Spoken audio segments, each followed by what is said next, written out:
Today we're doing our second part in our series on how to set up fencing for our pigs. Now in our case, we're expanding and moving into some area that was wooded before. So if that's you, stick around for our next video.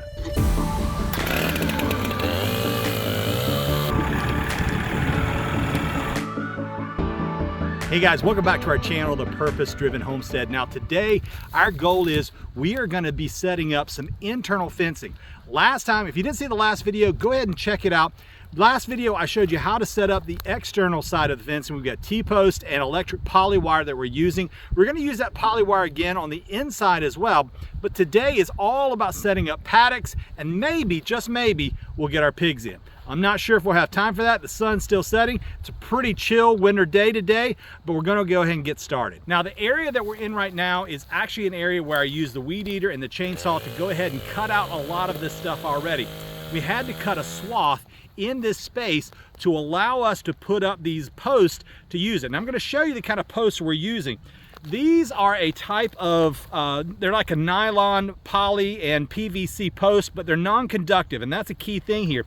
It's got several areas here. It's got a step-in post area down here, so you can actually step on this, push it into the ground with your foot, and when it's got it set up, it's already set at several intervals that are standard that you can use then for, it works really well for pigs. You can actually use it for our cattle as well. We've got them out there in our field to set up paddocks, but these are nice because you can move the paddocks and kind of shift them around, and there's no permanent T-post you have to put up. So today we're gonna have to figure out, we'll probably use either this bottom one or the second one, depending on kind of the height.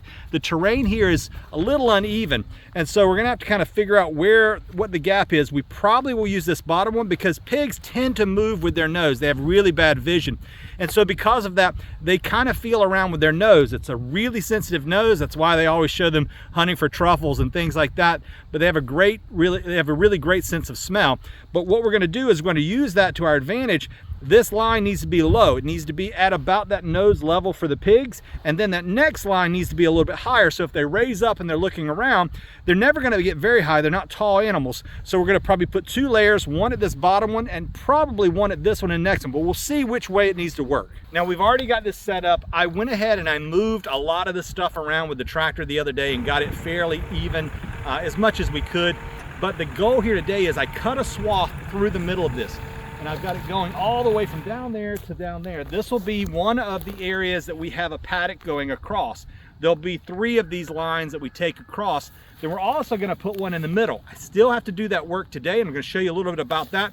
So I'll show you how all of that's gonna work, because there's gonna be some weed eater action, there's probably gonna be some chainsaw action, there'll definitely be some machete action. We have really large weeds around here, and because of that, this has just been sitting all summer long. It grew up, and I've gotta go through and I've gotta clean it out. The weed eater won't do that, so we're gonna use a little bit of combination here to kind of carve a path out that will allow us to get our post in, because what we don't want is we don't want any of these lines that we're gonna put in these polys. We don't want debris or grass or just stuff like that hitting it, because it'll drain the battery and it'll loosen the spark, or what people call a spark. That's that shock that the animal gets. We want it to be a really crisp shock, because that will allow that pig to get the idea that that is something to stay away from. And as we move them through this paddock, they're gonna have to root around and figure out where these lines are. And we're gonna show you a trick for how to mark them as well. But today we're just gonna try to get this done and see if we can get this first paddock done. We probably won't do any of the other paddocks. We're just gonna get this one. Now I've already laid out all of these poly sticks and these step-in stakes that we're gonna be using today. I've got them running all the way down here. You can see here's one, then I've got another one set up down here. All of these, as we've got them set up, are ready for us to step in this area because I've already cleaned it. I've got a little chainsaw work that I've got to do right over here, and then I'm gonna start on the weed eater work over there. This is a great example right here of what I'm gonna have to use the chainsaw on. This is a great example of, if I do my push and post here, if I step it in, now I've got an area that's not a big clearance between here. And then the pig may potentially be able to push this around, push it over, get in between here. If it pushes it out of the way, there's a big gap in here. Or the line will lay on this and that'll short it out. So we want to make sure that we're getting rid of any of these big debris like this, and we'll use our chainsaw on that to cut it up, get it out of the way.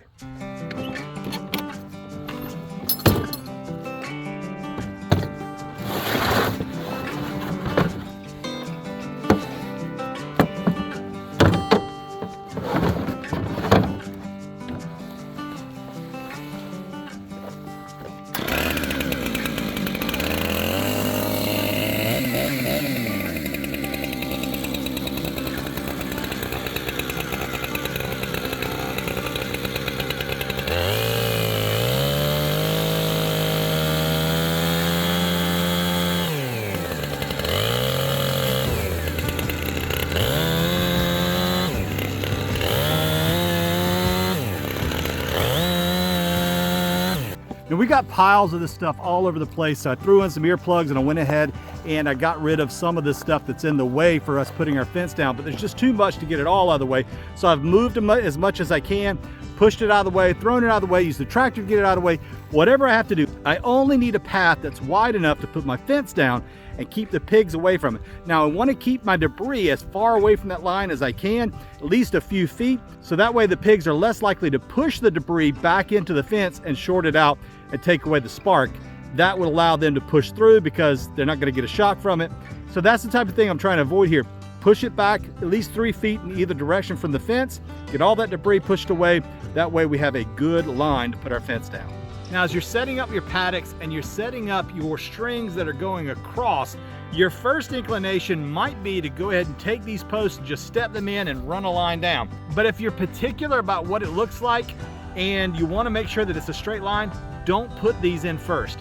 Instead, run your line and do a straight line from one post at one end to the other end, and then based off of that, pull it tight and come back and put your posts in based off the straight line that your wire pulled. Now we've got our poly wire tied off to our T-post there. Now I'm going to start walking backward, and we'll go ahead and take this and pull it out. I wish I had a little bit of a feeder here, but I don't. What we'll do is we'll just walk this out and we'll go straight down, and then we'll come back and tie it in to our posts.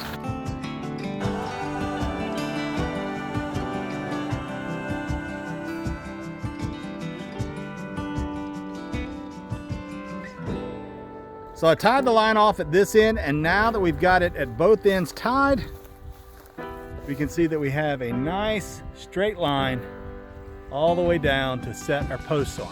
Now we can be assured that this line is a straight line. If it's looked at from the air or from in here in the paddock, we know that it's a straight line, a straight shot to the other end. So we're just going to walk down here. I mentioned that I laid all of our posts out before. We've got a little bit of a rise. This is kind of a swampier area down here. It's a little lower. So we've got a rise here. So we're going to set these posts up. Then we'll come back and drop this in where it's a little high. The key is making sure that we've got it lined up with that so that we've got our posts going in more or less directly below it. Then we'll push them all the way in.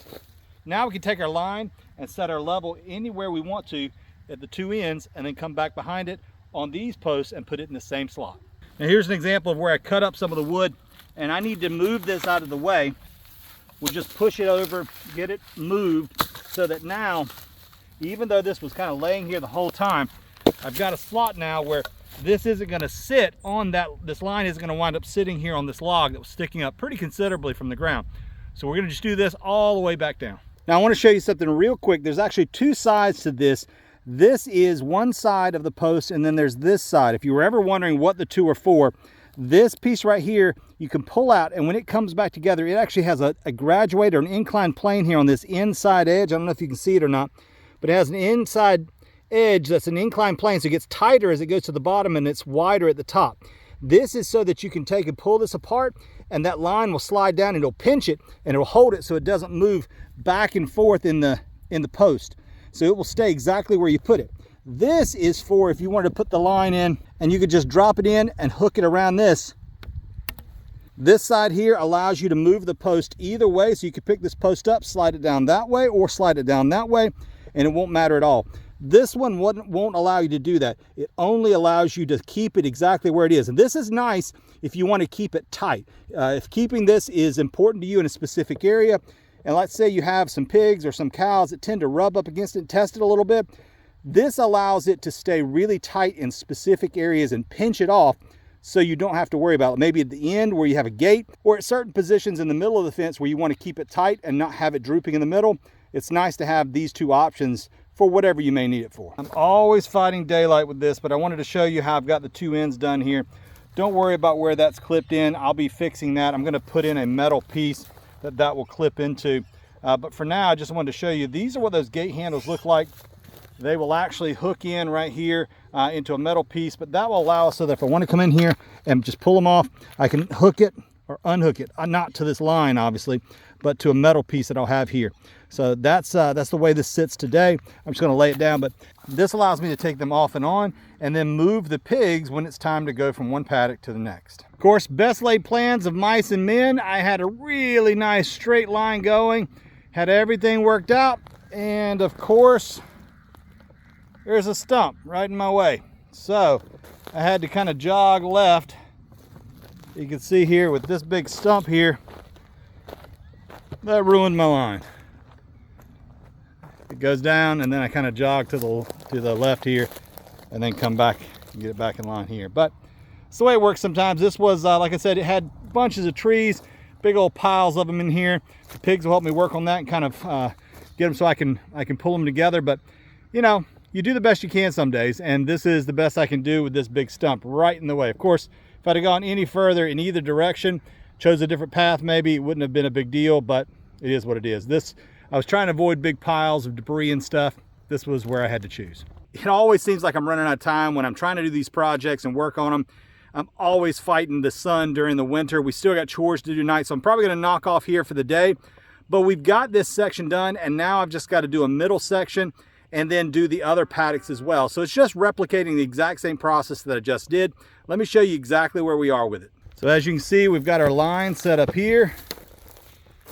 It goes all the way down. So then the next thing I'll do is I'll move a path through here, and I've already got some of it kind of laid out here that I use with the tractor. And I'll make a middle path that goes right through there all the way down to that opening down there. So this will be my middle section. It'll essentially cross right here.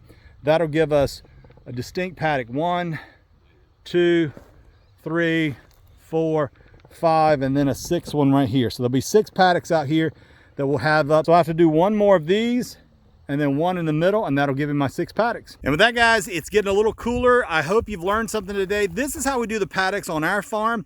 It's kind of an ongoing process. Some people are gonna tell you you can't use those types of gate handles with polywire. I'm here to tell you you can. Works just fine. Just make sure you have something to take the stress off of that wire so you're not hooking directly to it. Other than that, it's not a big deal. Stay tuned next time. We're gonna have another video where I'm gonna move the pigs in here. We're gonna go ahead and have everything set up at that point. We'll be ready to go. We'll drop our pigs in and I'll show you how they like it. Until next time, guys, have a blessed day, and we'll see you next time on the Purpose Driven Homestead.